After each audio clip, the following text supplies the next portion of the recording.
Hi there, I'm Jack Canfield, co-creator of the Chicken Soup for the Soul series and the co-author of the Success Principles.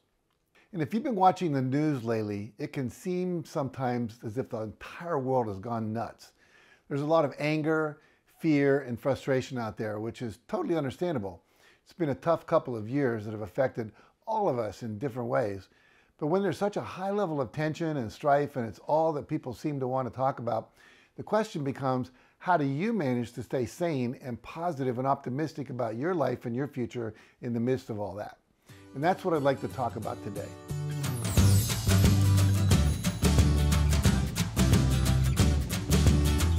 And here's the first and most important thing I'd like you to realize.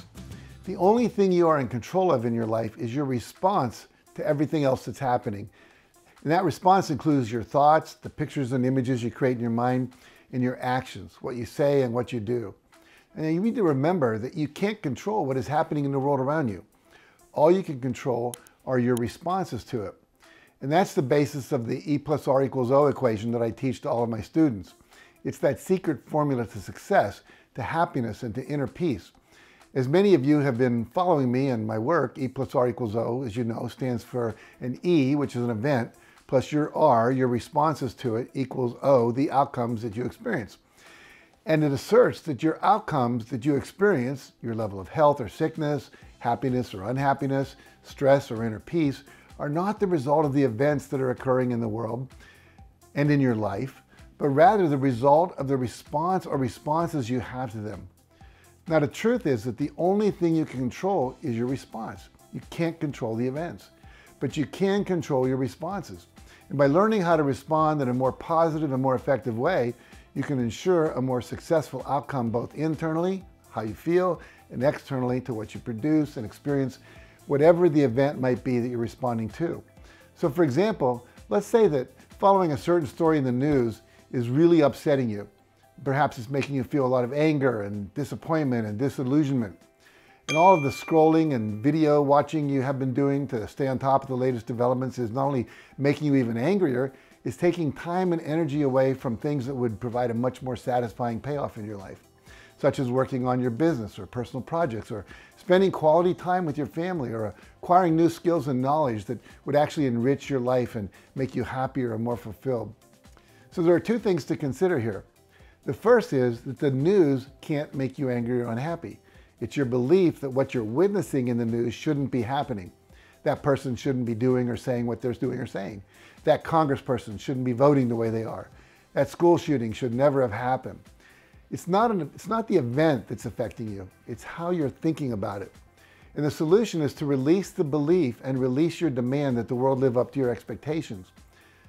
Now, yes, that requires working on yourself and releasing some beliefs. And that's some work.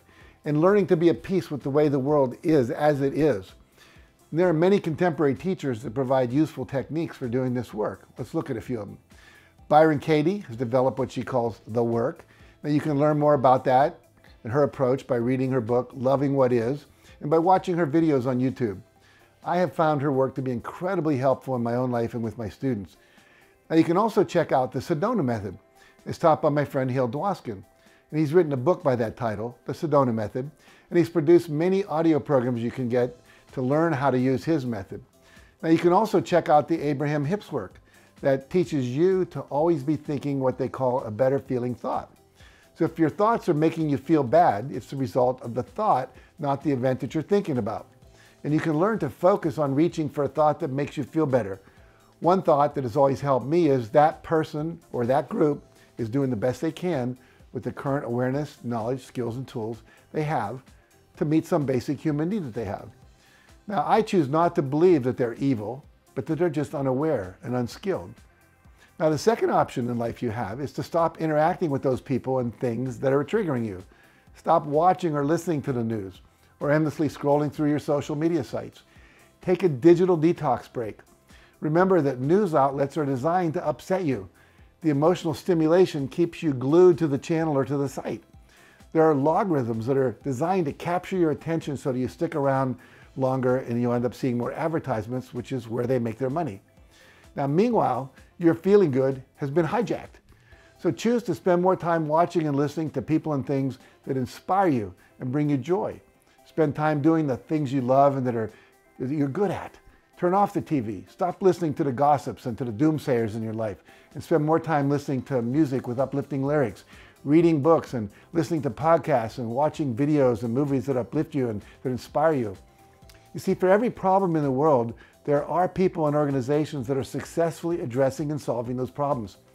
And when the world is full of stress and strife, research shows us that getting physical, dancing, exercising, working out, doing Tai Chi, or going to a yoga class or a Pilates class, going for a hike or bike riding, or going for a relaxing walk in nature, either by yourself or with a friend, are all ways to relieve stress and strengthen your immune system and build up your strength and endurance.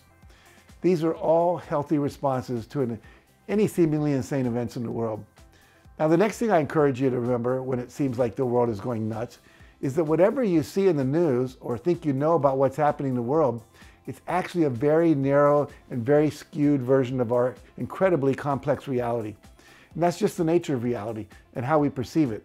Psychologists refer to it as all you see is all there is.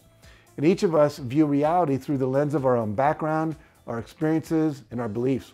And that's because that's all we see. It can be really tempting to believe that that's all there is. So when you see a video of a group of people representing a certain group acting in ways you think are bad, it can be very tempting to assume that all people within that group act badly, when the truth is that the vast majority of people are actually wonderful, and they all want the same things you want: to love and be loved, and to have the freedom to pursue their dreams and create a life that makes them happy.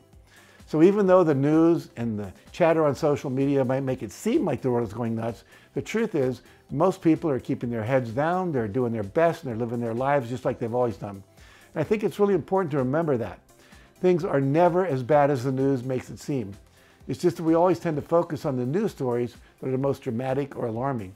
They're the ones that the media pushes out because they know they'll catch your attention. And the reason why they catch your attention is because they're unusual. They're rare.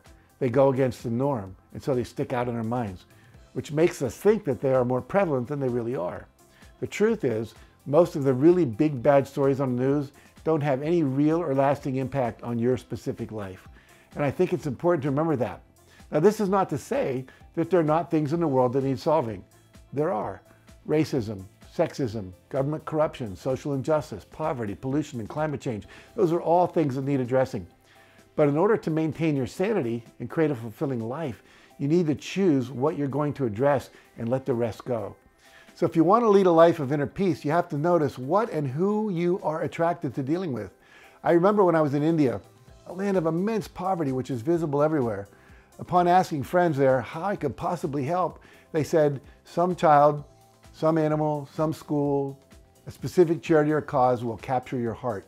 And that's the one you should give to. And that's what my wife and I have done. You can't solve everything, but you'll find something you're attracted to.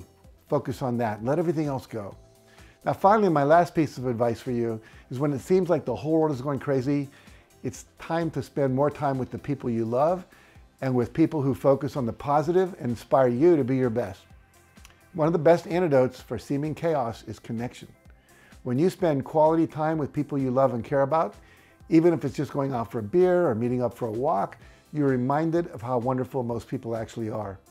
So I want to encourage you to cultivate relationships with positive people who aren't interested in sitting around complaining about the state of the world, but who are compassionate and are loving individuals who are dedicated to doing their best and making a positive impact in their families and on the world around them. Even if that impact is simply raising 2 healthy, happy kids or simply smiling at strangers in the street. And when I say positive people, I don't mean people who focus only on the positive and refuse to acknowledge that there are real problems in the world. Focusing on the positive doesn't mean pretending the negative doesn't exist. It means seeing the world as it is and understanding that what you focus on grows.